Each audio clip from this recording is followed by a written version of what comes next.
우리 함께 여러분과 나눌 은혜의 말씀은 우리 맛보셨습니까? 맛보셨습니까? 라고 하는 이 제목으로 또 함께 은혜 나누고자 합니다. 자, 이제 오늘 우리에겐 너무나도 기쁜 날 부활 주일입니다. 우리 지난 한 주간은 또 예수님의 고난을 생각하면서 우리가 고난 주간으로 이렇게 지냈는데, 참 우리 지난 한 주간은 정말로 우리에게 큰 고난이 있었던 그런 주간이었던 것 같습니다. 지난 수요일에 이제 여객선 세월호가 이제 침몰을 하고, 지금 이제 오늘 아침에 이제 통계를 보니까 그 배에 승선했던 사람이 총 476명이었고, 그 중에 구조가 된 사람은 174명이 이제 구조가 되었다고 합니다. 나머지는 사망했거나 또 아직 생사를 알 수 없는 그런 가운데 지금 있습니다. 그 사건이 더욱더 안타까운 것은 또 아직 어린 고등학생들이, 이 수학여행을 떠난 그 고등학생들이 단체로 이 배를 탔는데, 이제 아직도 대부분이 실종 상태로 지금 있는 그런 가운데 있습니다. 그래서 전 국민이 정말 그 사실 때문에 참 이 마음이 무거운 그런 가운데 있습니다. 참 이런 안타까운 또 마음이 무거운 상태에서 이 부활주의를 또 맞이하다 보니까 참 여러 가지로 이 마음에 이 만감이 교차하는 이런 생각이 또 들게 됩니다. 참 우리가 이 사건을 접하면서 우리 마음에 여러 가지 이 분노의 감정이 아마 많이 이렇게 생겨난 것 같습니다. 이 사고가 난다 하더라도 좀 대처를 잘 했더라면, 그랬으면 좀 더 희생이 줄어들 수 있지 않았을까. 아마 이런 마음 때문에 이제 더 많은 분들이 또 분노하시지 않나 이렇게 생각이 됩니다. 그래서 그 배 선장 막 욕하기도 하고 여러 사람들 욕을 하고 있습니다. 더 나아가서 이제 어떤 분들은 이렇게도 또 말씀하십니다. 하나님이 계신다면 어떻게 이런 일이 일어나도록 그냥 내버려 두실 수 있어? 라고 이렇게 이야기하는 분들이 또 아마 여러분들 주변에도 많이 계실 것 같고, 또 그런 얘기 하시는 분들 또 많이 보았습니다. 자, 그래서 참 이 사건에 대해서 또 여러 가지 우리의 마음을 또 어떻게 우리 생각해야 될까 생각을 하던 중에, 또 이렇게 오늘 한번 또 말씀을 드리고 넘어가는 게 좋다 이렇게 생각이 돼서 한번 이렇게 말씀을 잠깐 드리고자 합니다. 이번 사건뿐만이 아니고 사실 얼마나 우리 세상 가운데에 참 끔찍하고 있어서는 안 될 일들이 많이 일어납니까? 그렇죠? 그럴 때마다 이제 사람들 마음 가운데는 정말 하나님 계시나? 하나님 계시다면 어떻게 이런 일이 일어나지? 아마 이런 생각이 들 수 있을 것 같습니다. 안 믿는 분들 뿐만이 아니고 믿는 분들 가운데도 어떻게 이러실 수 있을까? 성경 가운데도 보면 이 선지자 가운데 하박국 선지자도 역시 그런 마음을 먹었습니다. 하나님 정말 계시면 어떻게 이렇게 될 수가 있어요? 이런 얘기를 하곤 했습니다. 물었죠. 자, 일단 우리가 이렇게 한번 생각을 해보면 좋을 것 같아요. 왜 이런 일이 일어나게 됐는가? 하나님이 계시면 어떻게 이런 일이 됐지? 라고 묻는 것은 이게 어떤 의미를 가지고 있냐면, 이 사건의 책임, 이 책임이 어디에 있느냐? 하나님께 있는 것으로 이제 묻고 있는 얘기가 되겠습니다. 전능하시다는 하나님, 또 모든 것을 할 수 있다는 하나님이 왜 이거는 막지 못했냐? 아마 이런 안타까운 마음이 이제 드니까 이렇게 질문을 하겠죠. 근데 그 책임을 하나님한테 묻는 게 과연 맞느냐라는 질문을 해보면, 사실 그 책임은 다른 데 있지 않나 이렇게 생각을 합니다. 이 안타까운 일들이 벌어질 때마다 우리가 항상 뉴스에 보면 뭐라고 얘기를 합니까? 이게 다 인재다, 인재.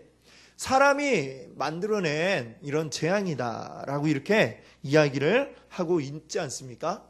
결국에 우리가 원인을 다 따져보면 우리가 잘못한 일이었구나 라는 것을 우리가 그렇게 생각할 수밖에 없을 것입니다. 우리가 잘못을 해놓고 왜 하나님 이거 막지 않았습니까? 이렇게 따지는 것은 글쎄 이렇게 비유를 하면 어떨까요? 제가 집에서 불장난을 하다가 불장난할 나이는 지났지만 불장난을 하다가 그만 집에 불이 났어요. 불이 났는데 옆집에 가고 왜 내 불장난하는 걸 막지 않았습니까? 당신이 안 막아서 불 났으니까 당신이 우리 집 다시 책임지세요. 뭐 이렇게 얘기를 하는 것과 비슷하지 않을까 이렇게 생각을 해봅니다. 사실 이 큰 사건이 벌어질 때마다 막 사람들이 이야기하죠. 막 누구 책임져라, 누구 물러나라, 아니면 누구 더 나아가서는 죽어라, 막 이렇게까지 우리가 아주 얘기를 합니다. 많은 사건 때마다 여러 사람들이 책임을 지고 감옥에 가든지 또 자리에서 물러나든지 이런 일들이 참 많이 있었는데, 그런데도 여전히 계속해서 이런 일들이 일어나고 있다라고 하는 것이죠. 제가 볼 때는 그 책임을 져야 될 사람이 지지 않아서 그렇다 이렇게 생각이 듭니다. 진짜 책임져야 될 사람 누구냐? 바로 우리라고 저는 여러분께 말씀드리고 싶습니다. 왜 우리가 그 책임을 져야 되느냐? 우리가 평소에 지낼 때에 뭔가 규정대로 되어 있지 않고 잘못된 것을 보고도 그냥 대수롭게 넘겼던 그게 바로 우리들 아니었습니까? 또 사람들이 뭔가 잘못하고 있는데 그냥 모른 채 하고 지나갔던 것, 그게 다 우리가 아니었습니까? 근데 그런 것들이 잘못된 것, 또 예전의 관행 이러면서 우리가 그냥 대수롭지 않게 넘겼던 것들이 쌓여서 이런 큰 사고가 일어나게 된 것입니다. 특별히 우리 기독교인들은 이 문제에 대해서 우리가 더 하나님 앞에 특별히 회개할 게 많다고 생각을 합니다. 우리 주님께서 우리에게 말씀하시기를 너희는 세상의 소금이 되어라, 너희는 세상의 빛이 되어라 이렇게 말씀을 하셨는데, 세상 속에 들어가서 썩어지려고 하는 그곳에 소금이 되어서 썩지 않게, 부패하지 않게 가로막아야 될 것이 바로 우리들의 역할이고, 어두운 곳에 가서 빛이 되어서 어두움이 없도록 환히 비춰야 하는 게 바로 우리들의 역할인데, 오늘 이 자리에 계신 여러분들 또 사실 우리 모두가 다 이 일에 책임이 있다 이렇게 생각이 되어집니다.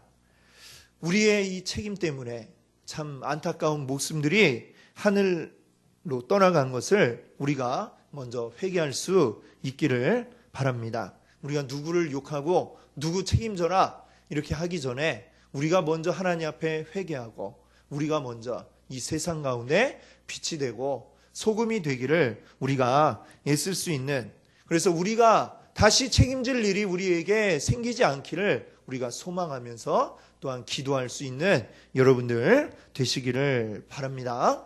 아멘. 자, 이제 오늘 맛보셨습니까? 라는 이제 제목의 말씀을 우리 계속 또 이어가도록 하겠습니다. 미국 시카고에 있는 시카고 신학대학교가 있는데, 여기에는 매년 세례의 날이라고 하는 그런 특별한 이제 행사를 가지는 날이 있다고 합니다. 이 날에는 학생들이 이제 전부 같이 이제 야외에서 특별히 준비된 이제 식사를 이제 같이 하고, 오후에 이제 강당에 들어와서 학교에서 이제 초청한 유명한 이제 학자들의 어떤 그 강연을 이제 듣는 그런 시간을 가진다고 합니다. 자, 그 어느 해인간에는 이 학교에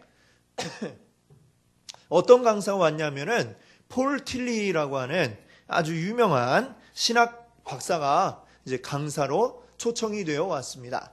학생들이 이제 강당에 쫙 모여 있고 이 폴 틸리 박사가 앞에 서서 강연을 하는데, 그날 그 강의의 주제는 뭐였냐면 예수의 부활은 거짓이다 라고 하는 주제로 그날 강연을 했다고 합니다. 그 강연을 하면서 또 여러 가지 인용하기를 여러 자유주의 신학자들의 그런 주장과 책의 글들을 인용하면서 이거는 가짜다, 실제 있었던 역사적인 사건이 아니다 이런 식으로 이제 이야기를 했다는 것이죠. 이제 한 2시간여에 걸쳐서 강의를 한참 이제 하고 나서 강의가 다 끝났습니다. 그리고 이제 질문 받을 시간이 되었습니다. 자, 질문하실 분 있으면 하세요. 이러니까 갑자기 저 뒤쪽에 앉아있던 어떤 한 학생이 이제 손을 들고 자리에서 일어났습니다. 자리에서 일어나서 이제 질문을 해야 되는데 갑자기 자기 가방을 이렇게 뒤적뒤적 하더니 가방 속에서 사과 하나를 이제 딱 꺼내는 것이었습니다. 그러더니 제가 간단한 질문 하겠습니다 하고서는 갑자기 사과를 탁 입에 한 입 베어 무는 것이었습니다. 그러고 한참을 이 사과를 아작아작 씹어 먹었습니다. 그러고 나서 또 이제 한마디를 합니다. 제가 박사님이 말씀하신 그 책들을 다 읽어보지는 못했습니다만 하면서 또다시 남은 사과를 또 한 입 확 베어물고 계속해서 또 씹는 것이었습니다. 이제 주변의 학생들이나 또 앞에서 이제 강의를 하던 그 폴 틸리 박사나 이제 그 사람은 쳐다보고 질문 안 하고 왜 자꾸 사과만 먹고 있나 하면서 쫙 쳐다보고 있었습니다. 자, 그 사람은 계속해서 이제 사과를 한 입 베어물고 뭐 조금 한마디 하고 그러고 사과를 계속해서 먹더니 마침내는 이 사과를 다 먹고 씨만 남겨놓고 다 먹었습니다. 자, 그러고 나서 이제 다 입에 있는 것도 다 씹어 삼키고서 천천히 이 사람이 질문을 던졌습니다. 뭐라고 했느냐? 박사님, 방금 제가 먹은 이 사과가 신가요, 단가요? 이렇게 질문을 던졌습니다. 그래, 이 앞에서 강의하던 그 박사가 당황했겠죠. 많이 당황했습니다. 그리고 당황을 하다가 이렇게 대답을 했어요. 유감스럽게도 저는 지금 그 사과를 맛을 보지 못했습니다. 먹어보지 못했으니까 그 사과가 무슨 맛인지 제가 말씀드리기 곤란할 것 같네요. 이렇게 답을 했습니다. 그러자 이 질문자는 이 뭐라고 또 얘기를 했냐면, 그러면 박사님은 우리 예수님도 제대로 맛보지 못하셨군요. 라고 이렇게 이야기를 했다고 합니다. 그 학생의 이제 질문에 이 폴 틸리 박사는 아주 얼굴이 새빨개져서 이제 조용히 강단을 내려왔다는 그런 이야기가 있습니다.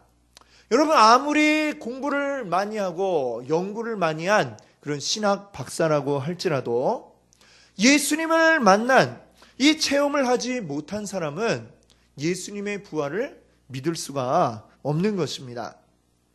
오늘 이 자리에 계신 여러분들은 어떠십니까? 여러분께서는 맛보셨습니까? 예수님 맛보셨습니까? 여러분 곁에 지금 예수님이 살아계심을 여러분들 믿으십니까? 도대체 어떻게 예수님이 살아나셨는가? 우리가 이걸 상식적으로 이야기하려면 도저히 말이 되질 않는 것이죠. 죽은 사람이 어떻게 살아납니까? 그러나 성경은 분명히 우리에게 살아났다라고 이야기하고 있고, 그 부활이 그저 우리의 믿음으로만 있는 게 아니라 이것은 실제 있었던 사건이며 역사적으로 있었던 사건이고, 그 살아나신 예수님이 우리와 관계가 있다라고 하는 이 믿음 위에 우리가 서 있지 못하다면 예수님의 부활은 우리에게 아무런 의미가 없는 것입니다. 그리고 오늘 이 말씀을 통해서 저는 이 성경이 놀랍게도 어떻게 예수님의 부활이 실제적으로 일어났던 사건인지를 여러분께 오늘 설명을 드리고 싶습니다. 부활의 결정적인 증거는 무엇인가? 바로 사랑했던 예수님의 그 제자들이 예수님을 배신했다라고 하는 것이죠. 여러분, 많은 그 부활을 믿지 못하는 사람들은 뭐라고 얘기하냐면요, 예수님의 제자들이 그 예수님의 시체를 몰래 빼갔다, 그러고 나서 예수님이 부활했다, 이렇게 얘기하는 거라고 이야기하고 있습니다. 근데 실제 이 제자들의 모습은 어땠느냐? 예수님의 제자들은 예수님의 시체를 훔쳐갈 만큼 담대하지 못했다라고 하는 것이죠. 예수님이 살아계실 때는 예수님 옆에 붙어갖고 딸랑딸랑 하면서, 예수님 나중에 저를 오른편에 앉혀주세요, 저는 왼편에 앉혀주세요 하면서 정말 딸랑딸랑 하던 이 제자들이 예수님이 돌아가시는 그 순간에는 아무도 예수님 따라오지도 않았습니다. 그나마 한 사람 따라갔었죠. 베드로라고 따라갔는데 당신 예수님 제자 아니에요? 어린 소녀가 한 명 베드로에게 물었더니 이 베드로가 겁이 나서 지금 예수님 붙잡혀 있는데 나도 예수님 제자라고 하면 나도 붙잡혀서 죽게 될까 봐 아니라고 3번이나 부인을 했습니다. 그러고는 도망가 있던 것이 바로 이 제자들이었습니다. 그랬던 제자들이 너무나도 놀라운 것은요, 어느 정도 시간이 지나고 나니까 갑자기 막 거리로 뛰쳐나왔습니다. 그래갖고 예수님이 부활하셨다라고 막 증거하기 시작했다라고 하는 것이죠. 자, 한번 겁먹은 사람이 갑자기 막 용기를 낸다는 게 이게 쉽게 바뀔 수 있는 것이 아닙니다. 여러분 혹시 이 어릴 때 강아지에게 이렇게 물려보신 경험이 있나 모르겠습니다. 한번 어릴 때 개에게 물려본 사람은 그 뒤로도 별로 개를 가까이 하고 싶은 마음이 쉽게 들지가 않게 되겠죠. 왜? 이 개에 대한 두려움이 있기 때문에 쉽게 되질 않는 겁니다. 자, 이 제자들도 마찬가지예요. 내가 예수 제자요 라고 외치면 내가 죽을지 몰라. 그 죽음에 대한 너무나도 큰 공포가 있던 사람들이 내가 예수 제자이고 예수님은 부활하셨다 이렇게 외치게 된다는 거는 이게 누가 때려도 이거는 그렇게 바뀌기가 쉬운 일이 아닙니다. 누가 때린 것도 아니에요. 근데 이들이 갑자기 변화되었습니다. 나타나서 예수님이 부활하셨습니다 라고 이렇게 외쳤다라고 하는 것이죠. 이게 어떻게 이런 변화가 일어났을까요? 그들이 실제로 부활하신 예수님을 만났기 때문인 줄 믿습니다. 그들은 그 후에 실제로 바뀌어버렸어요. 죽음을 두려워하지 않는 사람이 되었습니다. 예수 믿는다는 걸 증거하다가 그들은 목이 잘려나가고 그들은 십자가에 똑같이 예수님처럼 매달렸고 많은 이들이 죽음을 당했습니다. 그들은 예수님이 살아나신 걸 실제로 봤기 때문에 그들에게선 두려움이 사라졌고 부활하신 예수님을 증거하지 않을 수 없더라라고 하는 것입니다. 자, 오늘 또 말씀 가운데 보니까 너무나도 또 결정적인 부활의 증거가 나타나고 있습니다. 오늘 1절을 보니까요, 예수님 생전에 예수님께 많은 사랑을 받은 또 많은 은혜를 받았던 귀신 들렸다가 예수님이 쫓아주셔서 정상적인 삶을 살아가게 된 막달라 마리아라고 하는 한 여인이 있습니다. 이 여인이 예수님 무덤으로 찾아갑니다.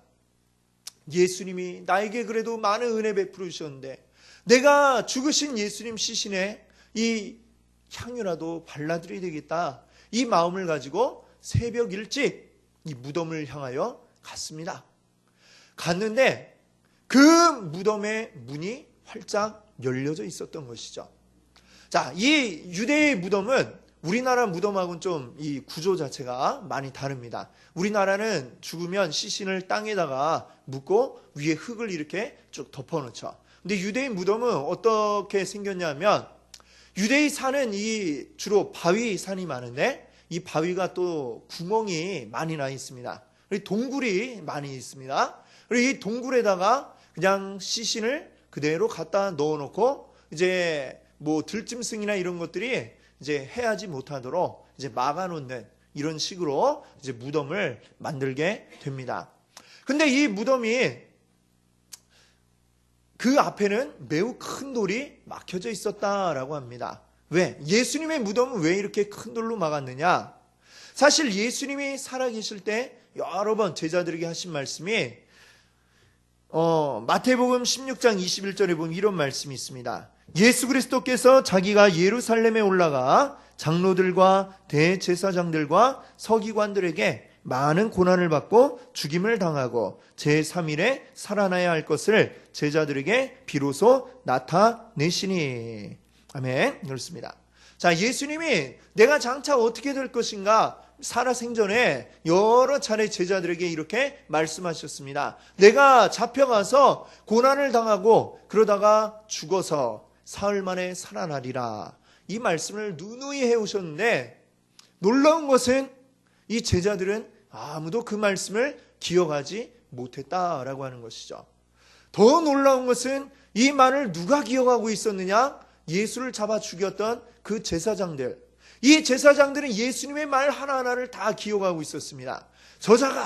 저 예수라는 자가 사흘 만에 살아나겠다 이렇게 얘기했다고 하던데, 혹시 모르니까 이 제자들이 와서 또 무덤에서 시체를 빼가고서 살아났다고 거짓말할지 모르니까 이 무덤을 확실히 막아놔야 되겠다 생각을 하고 이들이 무덤을 막았습니다. 그것도 자기들의 힘만으로 막지 않고요, 로마 사람들에게 얘기했습니다. 로마 군인들에게 저 제자들이 무슨 짓을 할지 모릅니다. 좀 지켜주세요.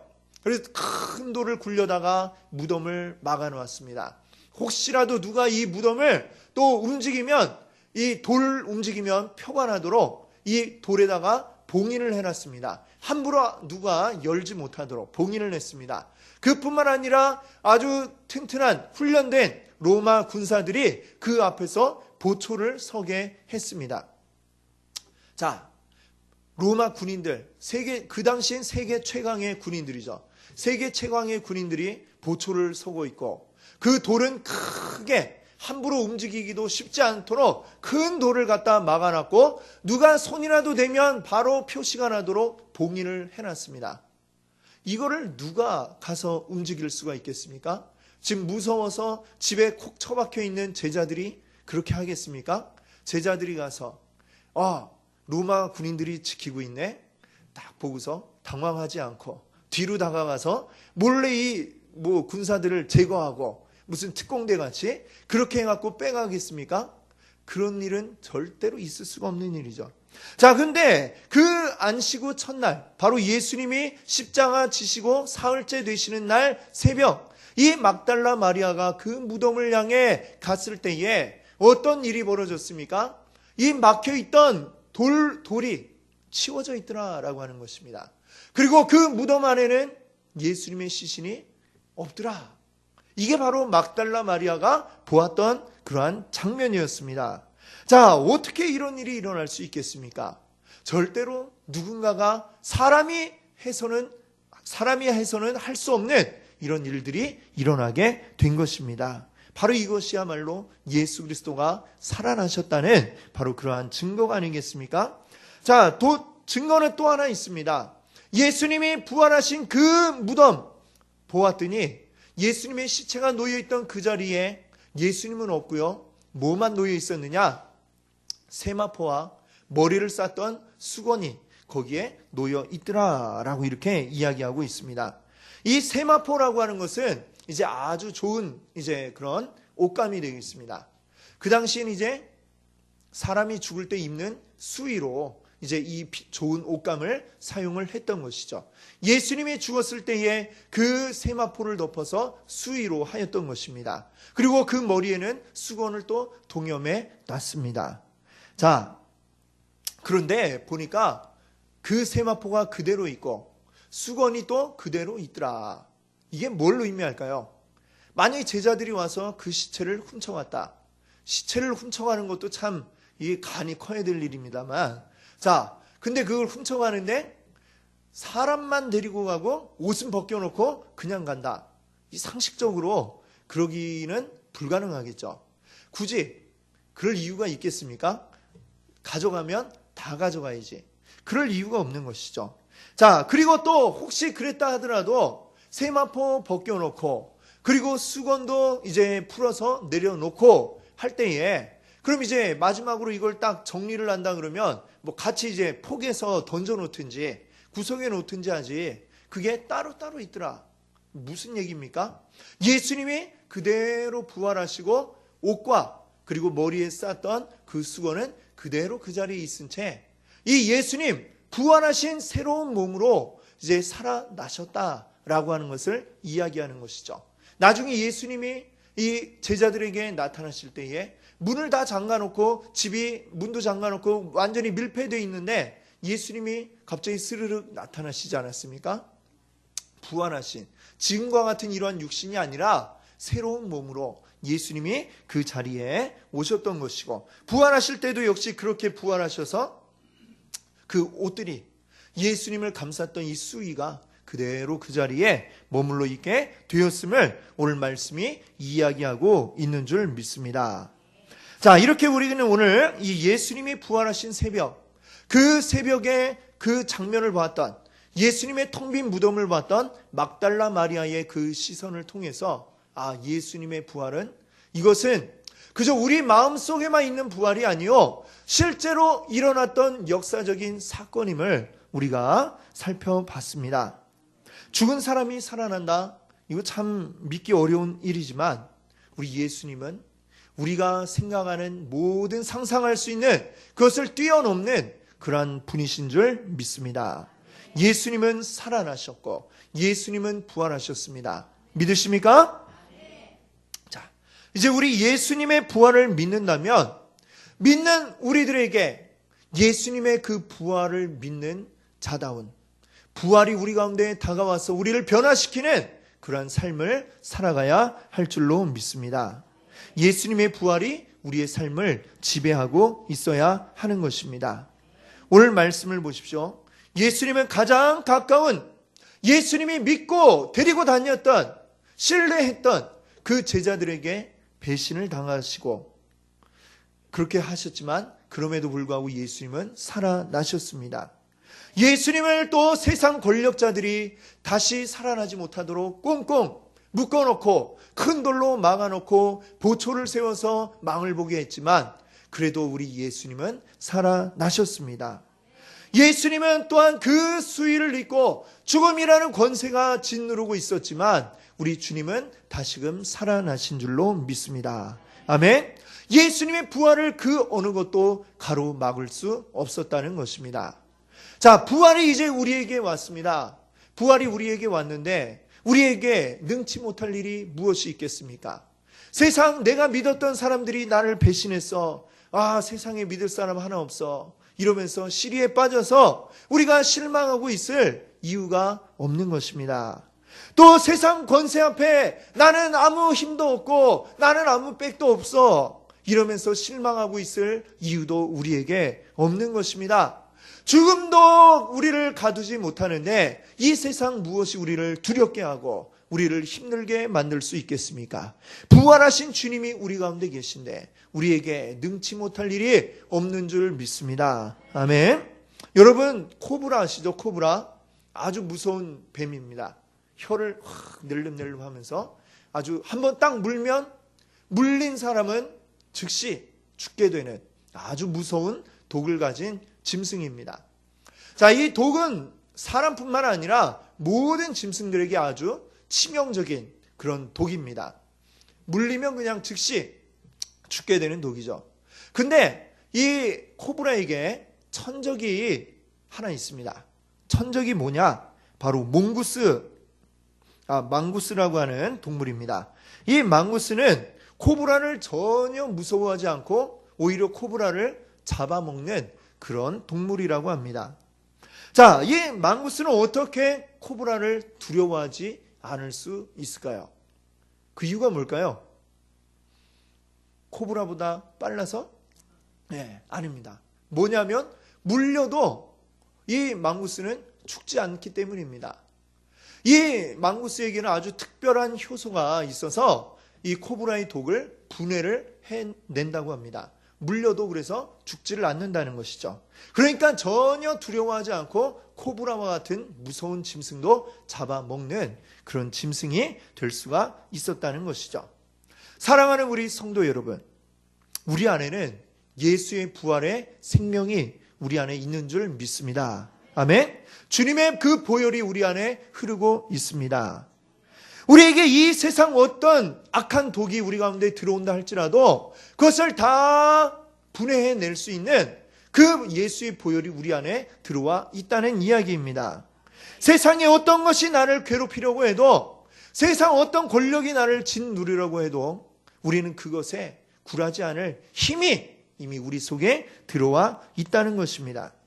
여러분, 이미 부활의 능력이 우리 안에 와 있는데 우리는 왜 별 볼 일 없는 자처럼 살아가려고 합니까?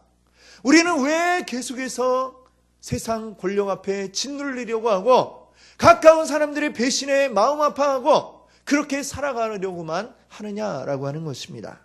모든 것을 이길 수 있는 힘이 바로 이 부활의 능력인 줄 믿습니다. 여러분, 이미 부활을 맛보셨는데 왜 부활을 맛보지 못한 자처럼 그렇게 살아가고 있는 것입니까? 우리 부활을 맛보신 여러분들, 이 맛을 우리 잃지 않으시기 바랍니다. 우리 안에 흐르는 예수의 보혈로 날마다 승리하시는 여러분 되시기를 바랍니다. 보혈의 능력으로 우리 세상 가운데서 날마다 승리하시는 우리 귀한 성도님들 되시기를 바랍니다. 아멘. 우리 예수님의 그 부활을 우리 한번 이 시간 함께 찬양하기 원합니다. 우리 영광의 주님을 찬양합시다. 죽으시고 부활하신 우리 주님, 우리 함께 찬양하기 원합니다. 영광의